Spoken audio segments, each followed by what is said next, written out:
Opa! Tá querendo abrir uma empresa no Simples Nacional? Então fica comigo, eu que sou especialista em abertura de empresas, vou te explicar o que você precisa saber para ter a sua empresa no Simples Nacional aqui nesse vídeo.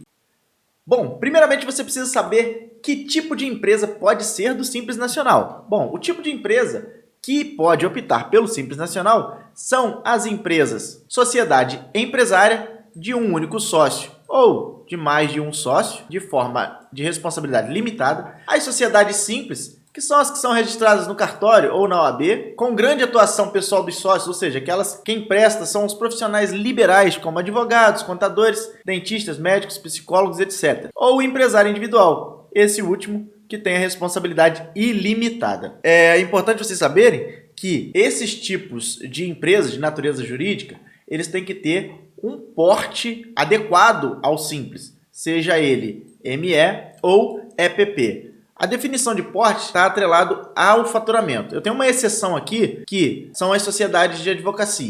Quando constituídas, não são classificadas no CNPJ como ME ou EPP, embora pode estar enquadrada ali dentro do faturamento. No CNPJ, o porte delas vai ser D+, mas mesmo assim pode optar pelo Simples, é uma exceção. E como é que a gente chega ao porte? O porte das MEs é aquela que fatura até 360 mil por ano, e das EPPs 4,8 milhões, sendo esse aqui o limite máximo para estar no Simples Nacional. Bom, esse valor aí de 4,8 milhões, ele é no caso de 12 meses, tá? Mas se você abriu essa empresa no decorrer do ano, você vai ter que ter uma proporção. A proporção aqui é 400 mil multiplicado pelo número de meses compreendido entre o início da atividade e o final do respectivo ano. Tá? Então, se tu abriu em julho, você não tem 4,8 milhões, você tem metade disso, é 2,4 milhões de limite aí para não estourar. Tá? Quem está impedido de optar pelo Simples Nacional? Bom, as empresas que não são aquelas que eu falei para vocês aqui. Sociedade empresária limitada, a sociedade simples, também pode ser limitada, ou empresário individual. Elas estão impedidas as sociedades por ações, as cooperativas e aquelas que foram resultantes de cisão, fusão e incorporação. Em relação ao faturamento, o sócio não pode ter um faturamento global maior que 4 milhões e 800. Como assim? Se ele já tem outra empresa, tá? E as outras empresas faturam mais que 4,8 milhões juntas, inclusive somado o faturamento de matriz e filial, não é possível que você abra uma empresa no Simples Nacional. Em relação às características do sócio dessa empresa, ele não pode ser uma pessoa jurídica, não pode ser uma filial, sucursal, agência ou representação de uma pessoa jurídica com sede no exterior. Por exemplo, o Facebook não pode abrir uma empresa no Simples aqui no Brasil. A empresa optante pelo Simples não pode ser sócia de outra pessoa jurídica. Não pode o sócio ter vínculo empregatício com a própria empresa. O sócio deve ser domiciliado no Brasil, seja ele brasileiro ou estrangeiro. O sócio não pode ser uma autarquia ou fundação ou governo.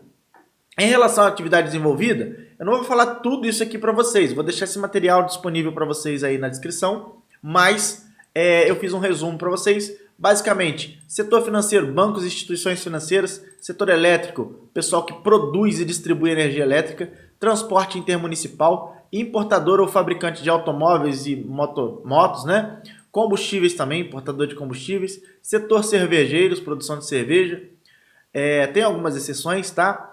Quem faz cessão de mão de obra e o setor imobiliário, aquele setor de incorporação de grandes empreendimentos. E, inclusive, se você tem alguns imóveis aí, quer abrir uma empresa no Simples para poder locar esses imóveis como atividade de locação de imóveis, você não pode. Eu tenho uma dica de ferramenta aqui, pessoal, uma ferramenta gratuita que você pode digitar o seu KNAI ou buscar a sua atividade e saber se ela pode ou não tá no Simples Nacional. Qual que é essa ferramenta? É a ferramenta do Portal Contábeis, tá? Eu vou deixar na descrição o link também. E aqui você pode digitar uma atividade, eu digitei aqui, ó, padaria, por exemplo. Você vai clicar aqui, bota o KNAI e clica em pesquisar, ele vai te dar aqui, ó, fabricação de produtos de padaria e vai te dizer, ó, atividade permitida. Além disso, vai te dizer as regras de tributação, como a alíquota e as faixas e anexos, que eu vou falar com vocês agora. A gente tem aqui outra questão que veda a possibilidade de você abrir uma empresa no Simples. Tá? No caso de você já estar constituído, se você quiser optar se você tiver débito com federal, você não vai poder fazer a opção até você regularizar. Assim como se você está querendo abrir uma inscrição aqui no Rio, por exemplo, uma inscrição nova, uma empresa nova, e você tem uma antiga com pendências, essa antiga vai esbarrar nessa nova e a Secretaria de Fazenda não vai te liberar uma inscrição estadual. E aí é obrigatório você ter, no caso de atividades comerciais, a inscrição estadual. E você tendo pendência, você não vai conseguir optar, tá? Débitos tributários que impedem a opção não são só os relativos aos que estão incluídos no Simples, mas qualquer tributo, por exemplo, IPVA e IPTU. Então, se você tem uma outra empresa que tem uma frota de carros e deve IPVA, aí, na hora que você for abrir uma inscrição para a nova empresa, você não vai conseguir porque você tem débitos. A opção pode ser feita a qualquer tempo. Eu falo para os meus alunos, 30 dias corridos, tá? Abriu, saiu o CNPJ, 30 dias você corre para abrir, porque hoje em dia está ocorrendo um deferimento automático de inscrição, tá? Seja ele municipal ou estadual, eles já estão liberando logo na abertura. Então, fica ligado, não fica... Tem até lá no Perguntas e Respostas, tem 60 dias contados da inscrição no CNPJ. Mas passou de 30 dias da inscrição municipal, isso aqui já caduca e você não tem mais como optar, tá? Então, 30 dias, esse prazo é contado em dias corridos, tá? A inscrição municipal é sempre exigível. A estadual depende se a sua empresa ela exerce atividade de comércio. E aí, como funciona a apuração do Simples Nacional? Não vou ser muito profundo aqui nessa aula, porque não é o objetivo mostrar vocês como que calcula o Simples, mas só explicar mais ou menos o que acontece, tá? O Simples, ele é calculado progressivamente. Quanto mais você fatura, mais você paga, tá? E você vai acessar um site chamado ECAC e vai informar lá o seu faturamento e a classificação correspondente à sua atividade. Por exemplo, revenda de mercadorias. E aí você bota o faturamento do mês. O sistema calcula automaticamente, aplicando a alíquota definida de acordo com o seu faturamento.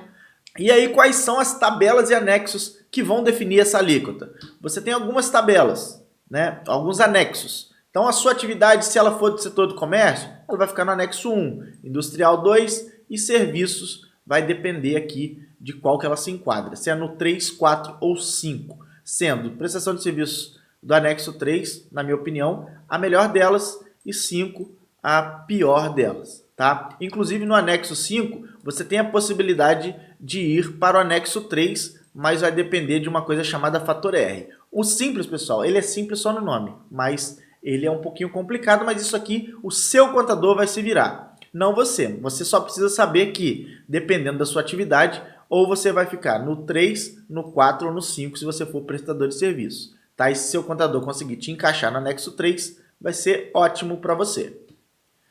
E 6 faixas de faturamento. Qual? A primeira, que é 180 mil, você tem uma alíquota nominal, que eu vou mostrar para vocês, e as demais que vão mudando a sua alíquota. As alíquotas, como eu disse, nominal, para comércio, começa com 4%. Para a indústria, começa com 4,5%. Para serviços, 6%, anexo 3, aquela que eu falei para vocês que é melhor. E o anexo 4 tem uma alíquota de 4,5%. Mas, Lucas, você falou que 6 é melhor. Sim, porque no anexo 4 você tem contribuição previdenciária patronal de 20% sobre a sua folha de salários. Inclusive, se você não tem funcionário, mas tem Prolabore, você tem que pagar isso aqui. Então, às vezes não é muito interessante. E no anexo 5, você começa com 15,5%. Se fosse num lucro presumido, por exemplo, você poderia estar começando com 16,93%. É um bom começo? Sim, não é o ideal. Então, se você tiver um fator R, né, que te possibilite trabalhar no anexo 3, né, opte pelo anexo 3. Em caso de dúvida, consulte o seu contador. Aí, caso você queira que eu seja seu contador, só falar comigo também na descrição desse vídeo, tem o meu contato. E aí, quais são os passos para abrir a empresa? Os passos, pessoal, é padrão, tá? Você vai acessar o site do Redsim, né? Você vai encontrar lá as informações para abertura. Tá aqui, ó, abra sua pessoa jurídica. Tá? Ou você pode diretamente no site da sua junta comercial, né, procurar lá o integrador que vai te fornecer as ferramentas para você informar, por exemplo, o nome da empresa, o endereço, as atividades e mandar para os órgãos de registro, na verdade os órgãos de licenciamento, prefeitura, bombeiros, vigilância sanitária, meio ambiente, né, para eles te darem a resposta. Então, aprovada a sua viabilidade, você vai fazer o DBE e o integrador estadual. Ou o integrador estadual, na verdade, tá? Alguns estados já não usam mais o DBE, tá? E por fim, o registro. As juntas, pessoal, te oferecem um contrato social padrão, tá? Contrato padrão. Então você não precisa de digitar um contrato que já sai automático, as juntas já te fornecem isso. Mas se você tem mais de um sócio, é interessante que vocês tenham um conhecimento, né, de formação de contrato. Então, no meu curso de como abrir uma empresa, vocês têm uma aula com Alan Turano. Ele foi diretor do DREI, tá? O Departamento Máximo de Registro Mercantil no Brasil. Então, a gente está falando de um baita profissional que vai transmitir o conhecimento para vocês sobre o contrato social padrão e o contrato social nas sociedades empresárias, tá? Então, se você tem interesse, adquira meu curso na descrição desse vídeo, um preço excelente, que vai te ensinar essas etapas aqui, ó, a viabilidade, o DBE e o registro, além dessa aula magna com o nosso Alan Turano, professor da FGV, um baita profissional. Pesquisa no Google aí que vocês vão saber quem que eu tô falando e vão se surpreender pelo valor do nosso curso. Me siga no Instagram, nas outras redes sociais, tá? Inclusive agora no Threads, a gente está lá postando conteúdo. Continue também com a gente aqui no YouTube, não esqueça de se inscrever no nosso canal, não esqueça de dar o seu joinha e compartilhar o nosso vídeo. É isso aí, eu vou ficando por aqui e a gente se vê num próximo encontro. Até lá!